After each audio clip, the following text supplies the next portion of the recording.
दैवी सम्पद्विमोक्षाय निबध्नायासुरीमता मा शुच सम्पदं दैवी मभिजातोऽसि पाण्डव। मा शुचः सम्पदं दैवीम अभिजातोऽसि पांडव। કેવળ પરમાત્માની પ્રાપ્તિ કરવાની ઈચ્છાવાળા કે આશયવાળા દૈવી સંપત્તિ હોય છે અને જેનાથી મુક્તિ થાય છે, જ્યારે નાશવાન એવા સંસારી ભોગો તથા સંગ્રહની તીવ્ર ઈચ્છાવાળાની આસુરી સંપત્તિ હોય છે, જેનાથી બંધન થાય છે. આ વાતને સાંભળીને અર્જુનના મનમાં ભીતિ ઉત્પન્ન થઈ છે કે કદાચ મારામાં રખે અને આસુરી સંપત્તિના લક્ષણો નિગૂઢપણે પડ્યા હોય નહીં. એવી હું ભગવાનનો બહુ વિરોધ કરું છું, એટલે એને મનમાં શંકા થઈ. ભગવાનની વાત તમે કેમ આમ કહો છો ને તમે કેમ આમ કહો છો ને, કથમ ભીષ્મ મહમ સંખ્યેન દ્રોણમ ચ મધુસૂદન, એવા એવા પ્રશ્નો કર્યા હતા. એટલે એને પોતાના મનમાં ડાઉટ થયો, પોતે ખોટો હોવાનો ડાઉટ થયો કે હું રખે ને ક્યાંક આસુરી સંપત્તિનો એવું થવું એ એનો દૈવી ભાવ છે. ભગવાન એવું કીધું, પોતાનામાં ડાઉટ થવો કે પોતે બરાબર નથી એ એનો દૈવી ભાવ છે. હું બરાબર જ છું એવું પ્રૂફ પોતાની મેળ મેળવી લેવું એ એનો આસુરી ભાવ છે. એવું આગળ હોતે કહે છે. આ વાતને સાંભળીને અર્જુનના મનમાં ભીતિ ઉત્પન્ન થઈ છે કે કદાચ મારામાં રખે ને આસુરી સંપત્તિના લક્ષણો નિગૂઢપણે પડ્યા હોય નહીં. એવી કલ્પના માત્રથી ભયભીત થઈ ગયેલા અર્જુનને ભગવાન આશ્વાસન આપવા આવા શબ્દો કહે છે. અર્જુનને પોતાનામાં દૈવી સંપત્તિ દેખાતી નથી અને આસુરી સંપત્તિ રખે ને નિગૂઢપણે પડી હોય નહીં. તેથી ભગવાન કહે છે, ભાઈ અર્જુન, તમે દૈવી સંપત્તિને પ્રાપ્ત થયેલ છો, માટે શોક કરશો નહીં. દૈવી સંપત્તિને પ્રાપ્ત થઈ જતાં સાધકના દ્વારા ભગવાનની તથા તેમના ભક્તની નિષ્કામ સેવા, પોતાના આત્મકલ્યાણનું જતન તથા સદાચરણના ગુણો સ્વાભાવિક જ આચરાતા રહે છે. તેથી તેનો ઉદ્ધાર થાય છે. મા શુચઃ, મહારાજે ત્રણે જ લક્ષણો કીધા છે ને, એ કીધા. મહારાજે ત્રણ લક્ષણ આસુરીના કીધા. એક તો ભગવાનના ભગતનો અકારણ વિરોધ, પછી એને લઈને ભગવાનનો વિરોધ, અને સનાતન ધર્મના જે બેઝિક મૂલ્યો છે એની એલર્જી. આ ત્રણ આસુરીના લક્ષણ. માલિપાયાના જીવમાં એની એલર્જી હોય એટલે ભગવાન કહે છે આ ત્રણેય તારામાં નથી. મા શુચઃ, અહીં ભગવાન ત્રીજા શ્લોકમાં ભારત, ચોથા શ્લોકમાં પાર્થ અને આ શ્લોકમાં પાંડવ એવા સંબોધનો કરીને ભગવાન અર્જુનને પ્રોત્સાહિત કરવા માગે છે કે ભારત, તમારો વંશ કુલ અતિ પવિત્ર છે. તમે વીર જનેતા સતી પૃથાના પુત્ર છો, તેમજ અતિ ધર્મનિષ્ઠ અને વીર એવા પાંડુના પુત્રો છો. તેથી તમારામાં દૈવી સંપત્તિ સ્વાભાવિક છે, માટે તમારે શોક કરવાની જરૂર નથી. ગીતામાં 2 વાર મા શુચઃ શબ્દો આવ્યા છે. એક અહીં અને બીજું 18મા અધ્યાયના 66મા શ્લોકમાં. બંને જગ્યાએ કુળવાન નું ભગવાને આ પ્રૂફ કીધું. એને પોતાની સત પરંપરામાં અતિ નિષ્ઠા હોય તો એને અભિજાત કીધું નહીં. તો અભિજાત પોતાના કુળની આબરૂની જેને કંઈ પડી ન હોય તો એમાં અભિજાત પણ હું. એટલે ભારત, પાંડુ, પાર્થ એવા સંબોધન આપ્યા, કારણ કે એ બધા એના કુળના ગૌરવને કહેનારા છે.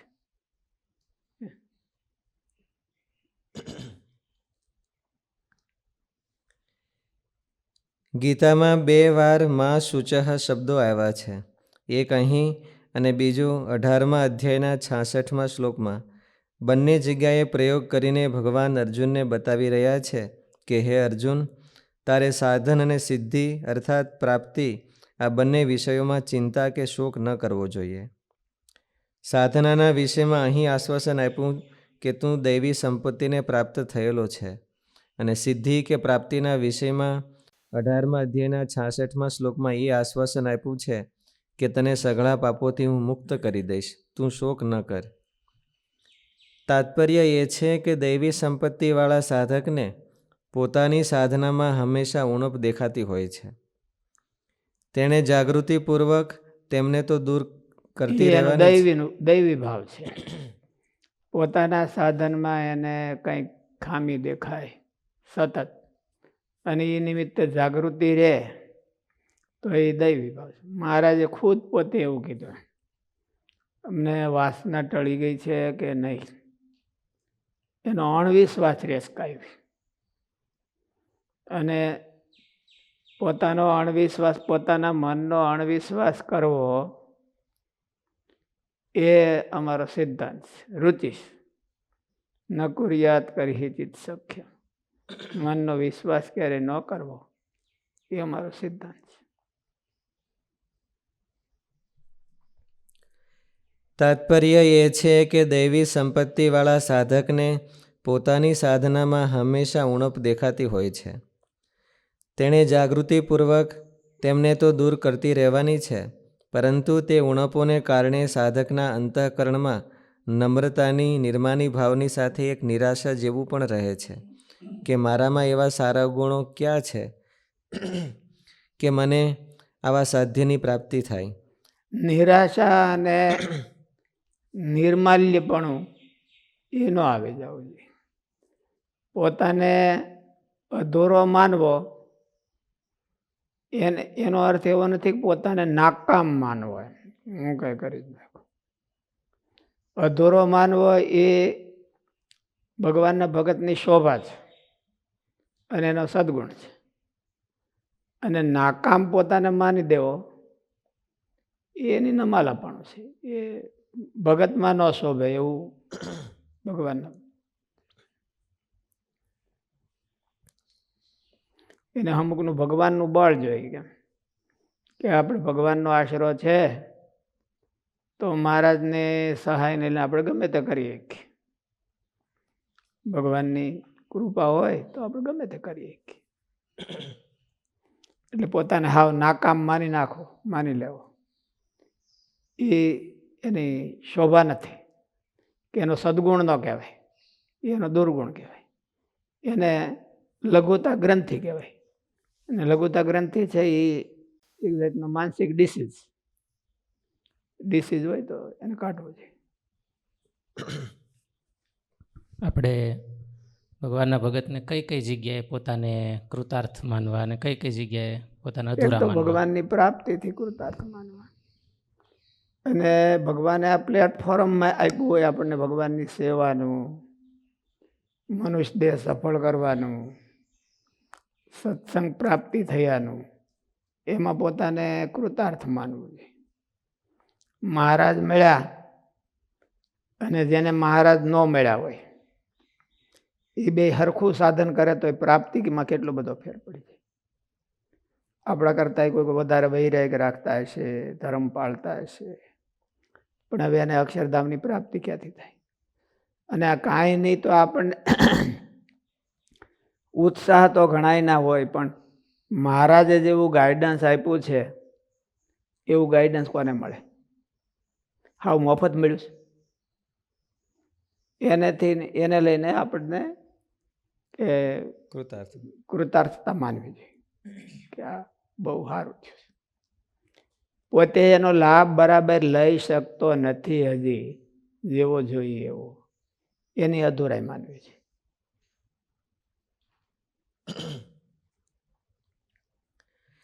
તાત્પર્ય એ છે કે દૈવી સંપત્તિવાળા સાધકને પોતાની સાધનામાં હંમેશા ઉણપ દેખાતી હોય છે. તેણે જાગૃતિપૂર્વક તેમને તો દૂર કરતી રહેવાની છે, પરંતુ તે ઉણપોને કારણે સાધકના અંતઃકરણમાં નમ્રતાની, નિર્માની ભાવની સાથે એક નિરાશા જેવું. શાસ્ત્રીજી મહારાજ કહેતા હું સતત જોઈએ જ રાખતો, હું ભૂલતો તો નથી ને. હું ભૂલતો નથી ને એમ. એટલે કોઈને ગમે એવી સ્થિતિ હોય તો એવું ન માની લેવું કે આપણી ભૂલ થાય જ નહીં. અને જે એવું માની બેસી ગયા હોય કે આપણી ભૂલ થાય જ નહીં, એને કોઈક ભૂલ બતાવે એટલે બતાવે તો શું થાય? એ સીધા ઝાડ થાય, ટાંડો થઈ જાય. મારી ભૂલ, હું. અને હાવ પાણીમાં બેસી જાય કે આપણે તો એવા જ હોઈએ ને, તો એ નમાલા કહેવાય, એ નમાલિયત કહેવાય. એટલે ઝાડે ન થવું અને પાણીમાં ન બેવું, બાજડું થવું. રસ્તે હાલવું, પાણી બે જાય. આપણે તો આવા જ હોય ને.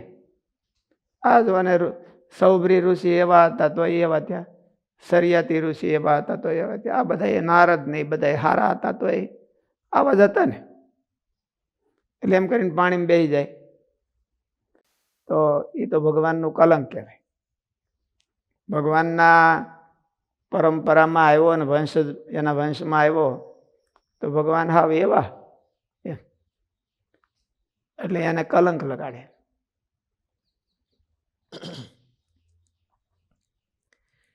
પરંતુ તે ઉણપોને કારણે સાધકના અંતઃકરણમાં નમ્રતાની નિર્માની ભાવની સાથે એક નિરાશા જેવું પણ રહે છે કે મારામાં એવા સારા ગુણો ક્યાં છે.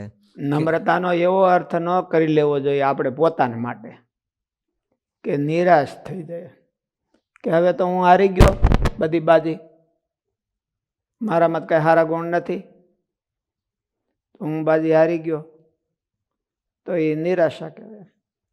હવે તો આપણે તો જીવીને પૂરું કરી દે, એવું ના હોય.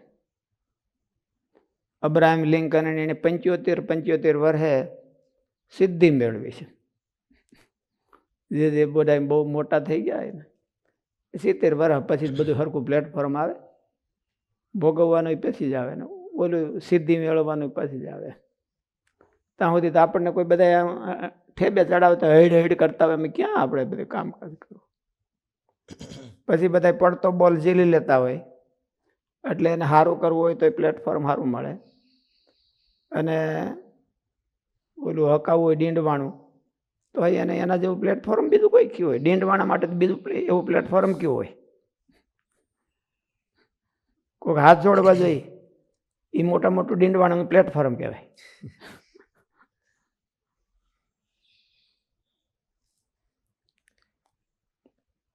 પરંતુ તે ઉણપોને કારણે સાધકના અંતઃકરણમાં નમ્રતાની નિર્માની ભાવની સાથે એક નિરાશા જેવું પણ રહે છે કે મારામાં એવા સારા ગુણો ક્યાં છે કે મને આવા સાધ્યની પ્રાપ્તિ થાય.